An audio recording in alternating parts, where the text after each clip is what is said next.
নমস্কার বন্ধুরা, কেমন আছেন সবাই? আমার চ্যানেলে আপনাদের সবাইকে স্বাগত জানাই।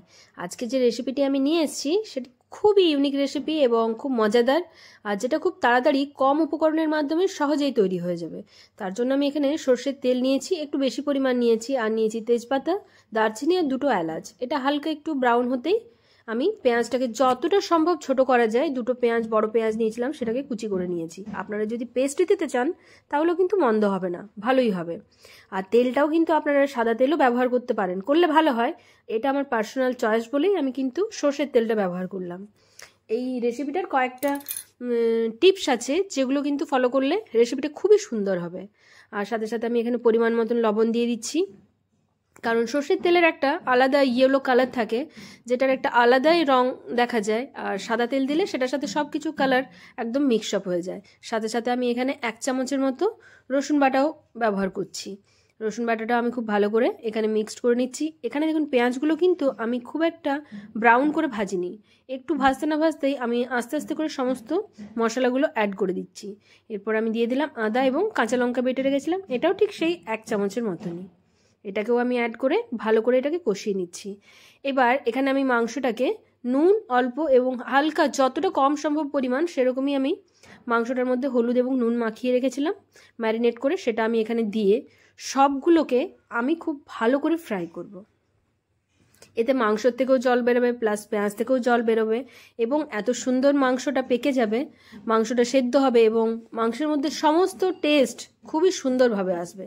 এই কারণেই আমি কিন্তু সবগুলোকে একসাথে এক এক করে না ভেজে সবগুলোকে একটু একটু কাঁচা গন্ধটা যাওয়ার পরই আমি মিক্সড করে নিয়েছি। এরপর আমি ঢাকা দিয়ে রাখছি কিছুক্ষণ।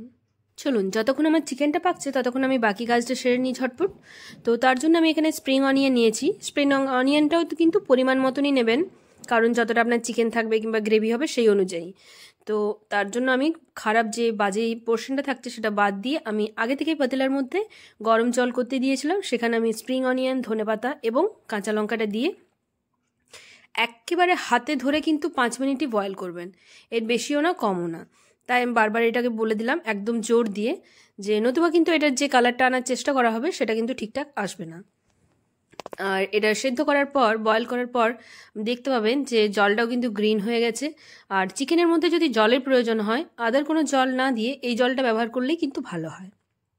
তো এটাকে আমি তুলে নিয়ে, এটাকে যেটা করতে হবে সেটা হচ্ছে এমনিভাবে রাখা যাবে না, এটাকে একদম ফ্রিজের ঠান্ডা জলেই কিন্তু রাখতে হবে, যাতে এর কুকিং প্রসেসটা একেবারেই বন্ধ হয়ে যায় এবং যে একটা গ্রিন কালার থাকবে, যেটা অরিজিনাল গ্রিন কালার হবে, সেটা যেন বরকরার থাকে। আর এখানে আমি 14 থেকে 15টার মতন কাজু গরম জলে ভিজিয়ে রেখেছিলাম যাতে এটা সফট হয়, এবং একটু পেস্ট করে নিচ্ছি। এবার দেখি ঢাকাটা খুলে এর কি অবস্থা। এটাও আমার অলমোস্ট পেকে এসছে, দেখুন চতুর্দিকে তেল ছেড়ে দিয়েছে এবং মাংসটাও বেশ দেখতে ভালো লাগছে, গোটা গোটা আছে, কিন্তু দেখেই মনে হচ্ছে যে একটা আলাদাই ব্যাপার, আর খুব সুন্দর একটা গন্ধ বের হচ্ছে। এবার আমি এখানে কাজুর যে পেস্টটা করে রাখলাম সেটা আমি এখানে অ্যাড করে দিলাম। আর এটা যখন আমি মেশাবো তখন কিন্তু গ্যাসের ফ্লেমটা একদম লোতে রাখবো। আর আরেকটা কথা বলে রাখি, আমি যে মশলা অ্যাড করি, চাই যেগুলো আমি পেস্ট করে রাখবো সেগুলো অ্যাড করি যতটা পরিমাণই হোক, কিন্তু আমাকে সবসময় এটাকে পাকিয়ে পাকিয়ে কিন্তু একদম হাফ কোয়ান্টিটিতে নিয়ে আসতে হবে। আর এখানে আমি যেটা সেদ্ধ করে রেখেছিলাম সেটা আমি পেস্ট বানিয়ে নিচ্ছি, স্প্রিং অনিয়ন এবং ধনেপাতার, ওটাও পেস্ট করে রেখে দিচ্ছি। আর এখানে দেখুন কষাতে কষাতে আমার এটার থেকে তেল বের হচ্ছে সাইড থেকে, কিন্তু এখনও কিন্তু আমাকে ভালো করে আরও কষাতে হবে, কারণ এর মধ্যে কাঁচা ফ্লেভারটা নতুবা থেকেই যাবে। ততক্ষণ আমি শুকনো মশলা কিছু অ্যাড করে দিই। এখানে আমার হোমমেড তৈরি করা ধনে জিরে গুঁড়ো, সেটাকে আমি কিছু পরিমাণ, আর যে চামচটা আপনি ইউজ করবেন সেটার কিন্তু সেই চামচটা দিয়েই কিন্তু ইউজ করবেন। আর হলুদটা যতটা সম্ভব কম দেওয়া যায়, যতটা পরিমাণ, না কে বাড়াবাড়ি দিয়ে কিন্তু আপনি কাজটা করবেন। আর দিয়েছি গরম মশলা আর কাশ্মীরি লঙ্কার গুঁড়ো, এগুলো সবগুলো আমি ভালো করে মিক্সড করে নিচ্ছি। বারবার বলছি মশলাগুলো কিন্তু যতটা সম্ভব পরিমাণ কিন্তু কম ব্যবহার করবেন, না হলে লাস্ট পর্যন্ত যে ফ্লেভারটা এবং যে কালারটা আনার চেষ্টা করব সেটা কিন্তু ঠিকঠাক আসবে না। এটাকেও আমি খুব ভালো করে মিক্সড করে বারবার আমি হাতা দিয়ে নড়িয়ে নড়িয়ে আমি কিন্তু এটাকে কষিয়ে নিচ্ছি। দেখুন কত সুন্দর তেল ছেড়ে দিয়েছে, একটা কালার এসছে।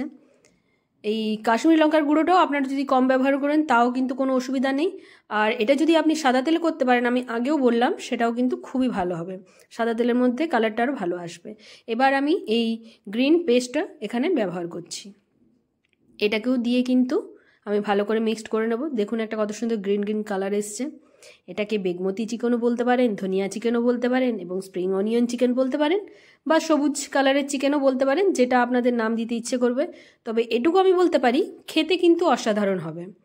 কারণ বাড়িতে এটা যখনই বানায় সবাই কিন্তু চেটেপুটে উড়িয়ে দেয়। এটা কিছুক্ষণের জন্য আমি ঢাকা দিয়ে রেখে দিচ্ছি। 10-15 থেকে 15 মিনিট পর আমি আবার চলে এলাম। দেখুন আমার চিকেন একদম রেডি। কত সুন্দর একটা কালার এসছে। আর একদম চিকেনগুলো কিন্তু একটুও ছেড়ে যায়নি, কিংবা একদম গোটা গোটা পিসগুলো রয়ে গেছে। এত সুন্দর সেদ্ধ হয়েছে, কিন্তু প্রত্যেকটা পিস কিন্তু দেখুন সুন্দরভাবে দেখা যাচ্ছে। এবার আমি এটা প্লেটে সার্ভ করে নিচ্ছি। এটা গরম গরম আপনারা রুটি, পরোটা, নান, ফ্রায়েড রাইস, পোলাও যে কোনো কিছুর সাথে এনজয় করুন। এবং অবশ্যই বানাবেন, এবং ভালো লাগলে আমার ভিডিওটি লাইক, শেয়ার এবং কমেন্ট করবেন, এবং বেশি বেশি করে শেয়ার করবেন। আর আমাকে অবশ্যই জানাবেন কিন্তু কেমন লাগলো। তাই থ্যাংক ইউ, এনজয় ইট।